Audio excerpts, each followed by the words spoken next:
This is Jonathan Agnew here for Pro Boxing fans. Delighted to be joined by Matchroom's latest recruit, John Hedges, of also S-Jam Boxing as well. A big day for you, John. You've turned professional with Matchroom.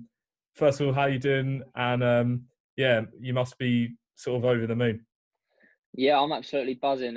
Yeah, basically everything I've dreamed of is coming true all at once. And 18 years of age, still very young, and to be able to just to sign with in my words, the best promoter there is, Eddie Hearn. To be able to sign with him at this age is unbelievable. And it's all thanks, to be honest, down to my manager and just the people I've had around me. I always keep good people in contact, and they've done the job, and everything's been perfect. Yes, it's been a smooth ride so far.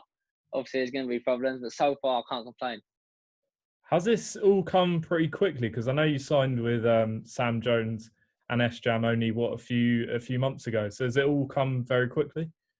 Yeah, it's all, to be honest, it's become mad quickly. Like, start of this year, I wasn't turning pro. I was going to the European Games in Montenegro and just won the championships back in March. It was like pro wasn't even on the scene, and then suddenly, obviously, coronavirus, and it was just, what do I want to do with my career? Do I want to sit and wait and just get fat kind of thing and not really have much motivation for the sport? Or do I want to go out there and put myself out there and go out my way? And that was my first option. So from the first fight, basically, Sam got in contact with me, and he, off Tom Little. Do you know Tom Little? Yeah, of course, yeah. Yeah. Tom come and watch me box, and he was like, I've heard the hype about you, John, but you are unreal. And obviously a big compliment in that. And I didn't think nothing of it. He put something on Twitter, and he was like tagging Eddie Hearn and all the big names in it, and Sam. And Sam got in contact. He said, "When you're ready to talk, we're ready." He said, "I like your way." And literally, from the moment I went down to see him, me and Sam got on very well because of this. I didn't take no other offers. As soon as I met Sam, I met him first. He was who I wanted to go with. We spoke, and then I got approached by other managements, and I just left them where they was at. I didn't want to be taking liberties. They might have offered me a better deal, who knows? But at the moment, I'm in the best place I could ever dream of. So in my mind, it was always going to be the best move, and that was it. And I just didn't want to lose trust in no one, because I think if someone offers you their best and then you turn that away and go somewhere else, you lose that trust. I guess it's quite a big compliment because I spoke to Sam a few months ago, I think it was, and we discussed sort of adding to his stable. I don't think you would have been signed with him yet. And he said sort of be able to sign with S-Jam, you have to have something about you, because he just doesn't want, a massive stable. It has to be certain sort of, attributes that he likes, he gets on with, and he sort of can see doing well in the future. If you look at the stable already, Joe Joyce, Lerone Richards, Yeah. many more. So I guess, it's quite a big compliment to join with S-Jam and obviously Matchroom, but yeah, to join with S-Jam first of all. Yeah, it was a privilege to be part of the team. To be honest, it was unbelievable. Just to be honest, when he first approached me, I thought I always had that charisma and always had that bit of it weren't always just me boxing. I had a bit more about me. I knew that was going to get me far, but Sam just took it to another level. He's brought me out not just as a boxer, but he's brought me out as my own character, and I love that, because there's no now being pretend. It's just being myself, and that's what people are liking. And I think if you can have that, that's unbelievable. And with S-Jam, it's a small stable. You're a family. So from the first minute, I went from an amateur who knew no pros hardly. I knew like family and relative who was boxing pro, and who I'd sparred, but no one close, to being put in a group chat with Joe Joyce and Lerone Richards. And you're like, what's going on here, mate? Like, I'm mixing it with the best now, and that's how you thrive, and that's how your talent gets better. And I think that honestly is going to be why I will make it, because of these opportunities. How did you sort of get into boxing first of all? What age were you? What sort of motivated you to even watch it, start training? What was it? I started training about 6 years old. I was my brother used to box for West Ham, so he was based up. We were still living here, but he was boxing at Plaistow in London, and I used to go out there. I hated boxing, to be honest with you. I absolutely hated it. It was just weird, and I was just a fat kid, proper little porky kid, and never really got on with it. But then I had to do something. I had to get the weight off. So my dad was like, just start training. Started ticking over at the age of 6, and then my brother had to move to Repton, and then that's where I started my career. He moved to Repton. I was 10, and I'd bottle. That was it. I couldn't box. I could have a fight. I was small and fat, and that's what took me, basically. I'd get him a 90 kilo boy at the age of 13, and they'd say, go on, have a go. Because I just didn't really show fear. And from there, I've only had 4 fights there. My dad was my coach as well as another great coach, Bobby Beck. And yeah, so we stayed there. Uh, then I basically always knew Sab Leo from Hoddesdon. And after what happened in championships that year, didn't go to plan, got beaten in the London finals. I thought I need a move. I moved down to Hoddesdon, went on a 16-fight win streak, and everything was made there. Won 4 national titles, 7 international titles.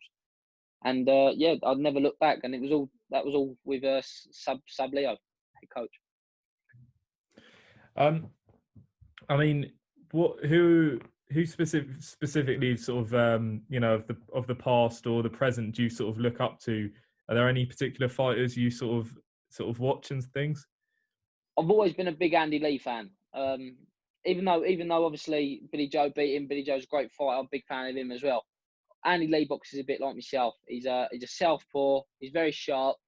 A young Andy Lee as well, very strong. Even old Andy Lee saying that. And he was just a great outside the ring. He was a gentleman as well. Just the whole aura about him and what he's doing with his life now, going into coaching. He sold it to me. I see him, and from that, it was him and Tyson Fury always stood out. And I've kind of ended up in between the both. I like to say, got the big height, got the flashiness, and then still got the down to earth side and as well. So there was always my 2 role models. Obviously, come from a travelling background, I always looked up to another traveller fighter, and them 2 were just great people to look up to, great role models. Talk to me a bit about that. Your traveling background. We see, you know, a lot of the great fighters that we see now, as you say, Tyson Fury, Billy Joe Saunders, have all come from that sort of background and done really well. There's loads of others as well. But yeah, talk to me about sort of what it was like growing up and things. You know what? I didn't have a bad upbringing. So we live in a yard here now, so we've got a nice bit of land. Used to live in trailers and like trailers, wagons, and all that. But then my dad got a bit of money through the yard, built a house, and that's where I'm living now. So I live in a house now. I live with my granddad as well. My granddad's just literally done in the same yard, so we're all in the same plot. He's got a bungalow, and yeah, we're all quite a close family. Always been around boxing. It's just been in us. I think it's into a lot of boxing, like travelling families. Boxing's always been a big thing. So I never really had it hard. I never really lived on the move or anything like that. Our family's always been a settled travelling family as such. So my dad never had to travel. His dad never travelled. It was going back generations, which was actually on the road. We were just born into travellers, and that's what we was. We was always a settled family. All went to school, all well educated. And yeah, I think that shows the other side. Obviously, we get a lot of hatred and things like that, but they don't see the other side of things, that we go to work every day, do a graft. And for me in the amateurs, I worked 8 till 5 and then train each night. Do you know what I mean? It was a lot to ask. How do you sort of stay sort of disciplined? Because I can imagine, you know, like 18 years old, all your mates probably, well, I don't know, Yeah. are boxers, or they, you know, any 18-year-old, you want to go out, you want to party, I guess. Well, how do you sort of stay sort of disciplined? The truth behind that really is I've got a lot of mates around boxing, so it's quite handy that when they're training, I'm training as well. But also, I was always big for my age. I know it sounds a bit cheeky and that, but I was always big, and I was getting into clubs at the age of 15. So we think like I was using IDs when I shouldn't have been and things like that. But I did do that. So now I'm 18. I'm not missing out on nothing. I know what that's all about. Sounds like I'm going on like I'm 50-year-old, but I went out, done what I had to do. I wanted to do that early. I always had it in my mind I was going to make it as a pro boxer. So even like from a young age, I had kind of an adult's head on me, and I wanted just to say I'd done it kind of thing to see if that was me. And it weren't. It was love going out clubbing. Who don't, like, do you know what I mean? Have a little dance and that, but it weren't my life. Do you know what I mean? I'd rather train hard, have me fight, celebrate after, back to the grind, and that's always been my way. I mean, you're 6'5", southpaw. I mean, you're huge for the weight, I guess. I mean, how much of sort of a benefit and disadvantage is it fighting at super middleweight? What are sort of the benefits and sort of challenges, do you reckon? Super middleweight, I'm very lucky that I make it, and I do make it quite strongly. But obviously, like anyone 6'5", right now sitting here, I'm overweight, and I look at the figure and I think, Christ, a lot to lose. But I know what I'm capable of, and where I've always been big at the weight, I've never boxed small at the weight, so I know what it is to make weight, if you know what I mean. So I've done it for 4 or 5 years. I know what it is to struggle. I know what it is to go in steam rooms and saunas and having to dry out for the last 3 days. I know if I have to do that, not that I will, because my camp will be completely different. I'll be having the right nutritionist now. I'll be doing it all properly. But I know I know how hard it can be, and I think that gives me advantage over others who have only just become big at the weight. So like, oh, this is hard, this is struggling. I know what the struggle's like. If you want it enough, then there's no struggle hard enough. And yeah, I'm going to be massive. There's going to be tough fights. Sometimes people are too small as well. That's another thing what people don't realise. You might be big at the weight. You box them real small fighters, it makes it very awkward for you because you can't let your shots go. So it's all pros and cons. But yeah, I think anyone would say being nice, big and strong at the weight is definitely an advantage.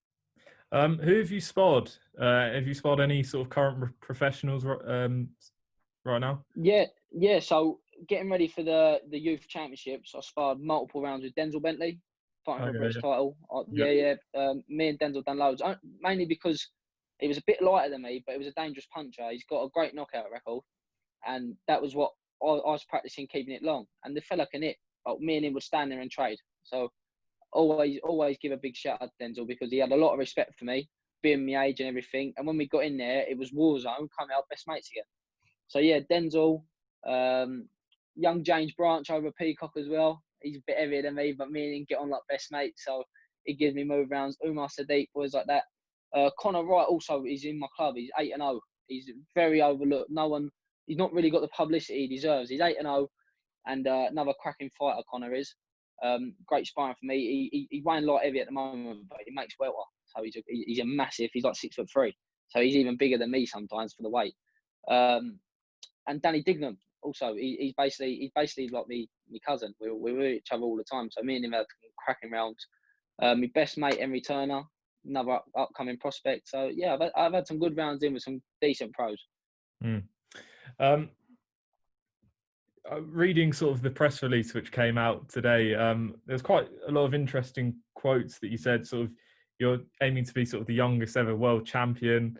Yeah. You believe you're going to be a nightmare for sort of the rest of the division. I mean, you've got the confidence, which I guess is a massive part of it, because it's not just in the ring; it's sort of psychologically as well. Exactly. I'll go into every fight thinking I'm going to win. Don't care how I'm going to win. I know. I look at someone in the eyes. I'm going to win that fight. I say I'm going to be the youngest world champion. I might not be the youngest. I'm not. It's a big thing to ever ask, and it's a big thing to ask of anyone. But if you've got that mindset, if you're focusing on something like that, you're not going to slow up. Every day you're going to grind. I'm going to be the youngest. I'm going to be the youngest. Oh, well, I've gone too old now. I can't be. But now we push for that. We still push to be that world champion. And I do believe, I honestly can sit here and believe I will be world champion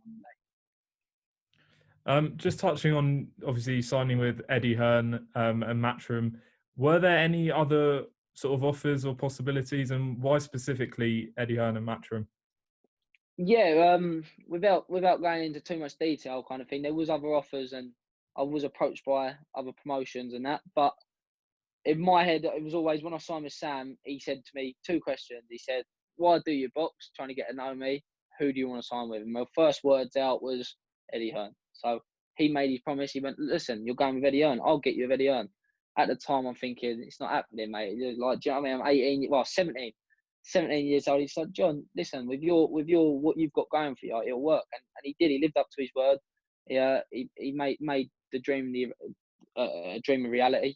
So yeah, and that was how it started really. And I never really got persuaded by anyone else. I think other promoters could offer me more money or whatever, and I still turned with Eddie because it was where I wanted to be. I believe that is the best platform for my style of boxing, and I believe I'll go all the way with Eddie. I was going to obviously say, I mean, in usual circumstances, I would have asked sort of, when do you reckon your debut's going to be? Do you want to be fast track? But I guess with everything that's going on, you don't really know. Is there any sort of target date in mind? I mean, possibly towards the end of the year now? Yeah, I'm ready to go. I say I'm ready to go. I'm not ready to. When they give me a fight date, I'll make sure I'm ready. So I've put no pressure on Eddie to get me out. I want to get out obviously before the end of this year, and he's promised me I will be. So that's Eddie's promise to me, and I'll take that.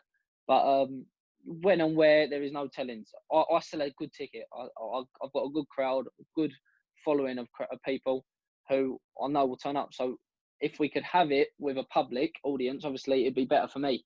And Sam knows that as well. But we're not pickers can't be choosers kind of thing. Like, it is what it is. Eddie says John, I need you. You're fighting on my garden show 7 weeks time. Get ready. Then I've got to get ready, and that's the way it goes. And unfortunately, that's the cruel thing about it. I won't have the best sparring, but everyone's got to put the grind in. And if you're calling yourself this big boxer, then you've got to back it up as well. So yeah, I'm looking forward to it, and hopefully soon as possible. But we're in no rush. Final couple, John. How did the nickname Gentleman John come about? Was it you that came up with it, or? Do you know what? I got that from school. Just from primary school, the teachers just say, because I was a proper big kid. I was just not exactly tall, just a big lump kind of thing. And they all knew I'd done a bit of boxing. Brother was a boxer. They all thought I was going to be a bit bullyish.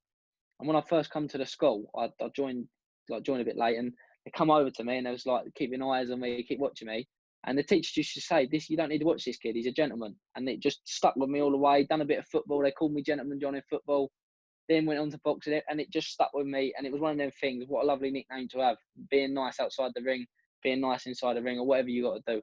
And I just thought, stick with that. Everyone calls himself Hitman and this and that. Well, when the Hitman gets knocked out, it's not the Hitman. You know what I mean? So I thought, gentlemen, let's just go with it. It works, and it is me. It is what I'm all about. How do the fans follow you on your socials? So my Instagram's John Hedges 1. Twitter, John Hedges _, and then Facebook, just John Hedges. And if you want to get on my Snapchat, that's John Hedges 1 also. So yeah, please hit me up on that, and yeah, follow the journey. It's going to be exciting. One of the youngest boys we've ever earned, so it's big news. Final one, just tell the fans what they can expect from you in the coming years. It's going to be exciting. I'm going to be flashy. I'm a bit of a showboater. I hate to admit it, but that's what I thrive off. I'll pack a punch. I like to think I'm very correct with me punching, and yeah, just follow the journey, and hope that you enjoy it. You'll never get no ignorance off me. I'll always be myself, always down to earth, and yeah, follow me on Instagram. Give me a message. I'll reply straight away. Great stuff, John Hedges. Thanks very much for talking to us. I'm sure we'll definitely catch up Yeah, definitely soon. And yeah, congratulations on turning pro with Matchroom. Thank you very much. Thank you. Take care.